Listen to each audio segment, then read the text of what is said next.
Oi, meu nome é Júlio e esse é o meu Draw My Life. Pra ser sincero, eu não tava muito afim de fazer porque minha vida foi uma bosta. Mas aí um monte de gente me pediu e eu comecei a me imaginar vendo esse vídeo daqui a uns anos e eu acho até que vai ser da hora. Enfim, eu nasci no dia 25 de maio de 1993 aqui em São Paulo. E antes mesmo de eu sair da barriga da minha mãe, a minha vida já começou a dar sinais de que ia ser uma bosta porque meu pai tentou me abortar. E é claro que eu não descobri isso naquela época, né? Quem me contou isso foi minha mãe, depois de muito tempo disso acontecer, e ela até escondia isso de mim. E se não fosse minha mãe, hoje eu não ia estar aqui porque foi ela que não deixou meu pai me abortar. Às vezes eu acho até que ela se arrepende disso. E às vezes quando eu me olho no espelho eu também me acho um aborto mal sucedido. Daí eu nasci e todo mundo ficou morando junto, eu, minha mãe, meu pai, meus irmãos mais velhos e o Bichoxó, que era o cachorro da família. Conforme eu fui crescendo, minha família achou que eu ia ser um gênio, porque com menos de um ano de idade eu já tava falando e andando, e antes de entrar na escola eu já sabia ler e escrever. O problema é que tava todo mundo enganado, porque depois disso só veio burrice, só veio nota vermelha e eu passei todos os anos da escola pelo conselho. Tipo, os professores me davam nota só pra não me ver nunca mais, aí me passava de ano.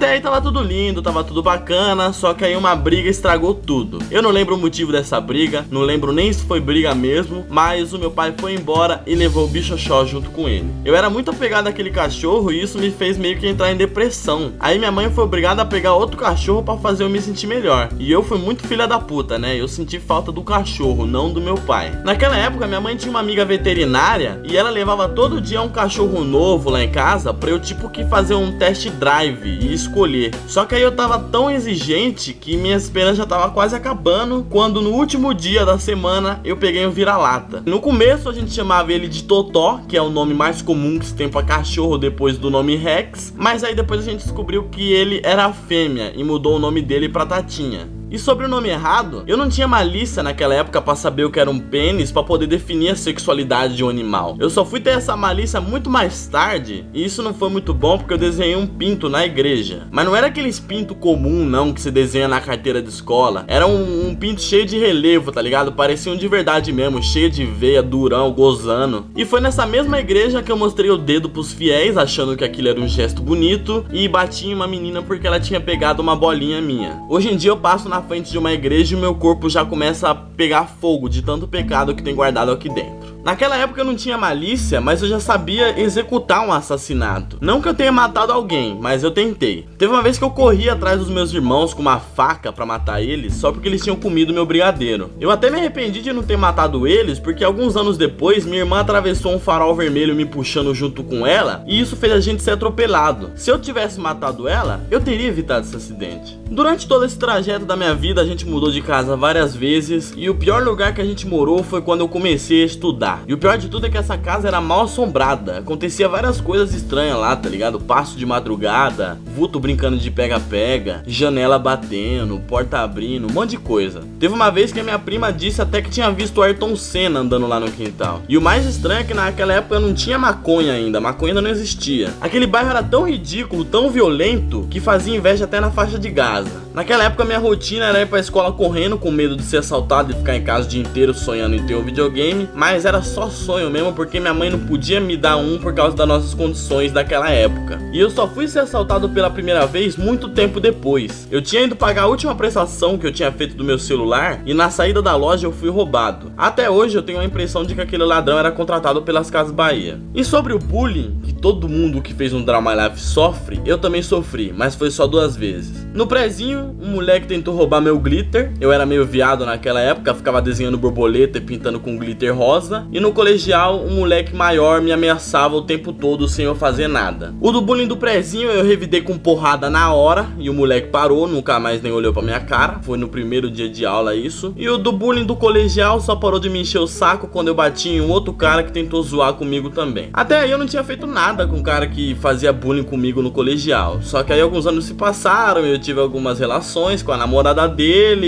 e, né, passei o rodo mesmo. Foi até bom ter sofrido esse bullying. E o bullying eu também acho normal, acho que todo mundo já sofreu, e isso até é bom, porque a partir daí você percebe que a vida não vai ser só facilidade. Sempre vai ter um filho da puta pra querer estragar o seu dia e tentar te derrubar, literalmente, né? Porque levar uma bica na perna e ficar em pé é meio difícil. Aí depois dessa reviravolta, eu virei aquele aluno de fundão que zoava, tirava nota ruim e só estudava quando queria, que geralmente era no quarto bimestre, porque ou você estudava ou você repetia de ano. Ali o bullying continuava ainda, mas era generalizado, tá ligado? Todo mundo sofria, todo mundo recebia, era da hora. Foi ali que eu comecei a fazer as pessoas rirem, e foi lá que eu divulguei o vídeo dos primeiros vloggers do YouTube, quando eu conheci, na época que eu tinha ganhado meu primeiro computador, e muitas pessoas diziam que eu também devia fazer porque eu levava jeito pra aquilo. Eu fazia imitações, contava piada, dançava com as professoras, mas aquela ideia me deixou meio tímido e eu nem criei os vídeos. E aquele meu pai que tinha ido embora de casa quando eu era muito mais novo, sumiu por muito tempo e depois voltou a ir me visitar uma vez por semana. Eu meio que não gostava dele por ele ter ido embora e tal, mas com o tempo eu fui me reacostumando e aos poucos eu me reapeguei completamente a ele. Teve uma vez que ele chegou aqui em casa mandando eu pegar uma caixa no carro dele, e nessa caixa tinha um PlayStation 1 que era um presente pra mim. Foi muito foda, tá ligado? Eu meio que realizei aquele sonho de infância que era ter um videogame. Eu passava o dia todo jogando Crash e Wine Eleven. Naquela época eu via os gráficos do jogador tudo mal feito e ainda tinha coragem de dizer que ele estava igualzinho. Os bagulho tinham o gráfico mais quadrado que o Minecraft, mano. Aí em 2007, aquele cachorro chamado Bichochoque que o meu pai tinha levado com ele acabou morrendo e ele ficou triste demais, tá ligado? E isso aconteceu mais ou menos um mês antes dele fazer uma cirurgia que infelizmente foi mal sucedida. Essa foi a pior fase da minha vida. Eu me arrepeguei ao meu pai, ele foi fazer uma cirurgia, ele me ligou no dia da cirurgia dizendo que me amava, e de noite eu recebi ligação dizendo que ele não tinha resistido. Aí eu meio que entrei em depressão de novo, e depois de muito tempo eu melhorei e fiquei triste de novo, porque a Tatinha, que era aquela minha cachorrinha que eu peguei quando era mais novo, ficou com os tumores na barriga e precisou fazer uma cirurgia também. A cirurgia parecia ter sido bem sucedida, mas não foi, porque depois de um tempo os tumores começou a reaparecer e a Tatinha não podia fazer essa cirurgia de novo, porque senão ela não aguentaria. A Tatinha gostava de mim, mas eu achava ela muito mais apegada à minha mãe. Eu até dizia que quando ela fosse morrer, ela ia morrer no colo da minha mãe, porque ela era a pessoa que ela mais amava. Aí o tempo foi passando, a Tatinha foi ficando cada vez mais incapaz de fazer as coisas, andava pouco, não aguentava comer, vivia cansada, e eu ficava o dia todo cuidando dela. A única vez que eu não cuidei dela foi quando meu irmão ficou de folga e eu pedi pra ele fazer isso por mim enquanto eu fosse na rua conversar com os amigos. Aí no meio dessa conversa eu recebi a ligação dele e já fui correndo pra casa sem nem atender o telefone, porque eu já tava imaginando o pior. Chegando em casa, a Tatinha tava deitada no chão sem conseguir se levantar, e eu sentei do lado dela. Eu cheguei até a pedir pra ela não morrer, já chorando. Aí ela levantou, andou na minha direção, deitou no meu colo e fechou os olhos.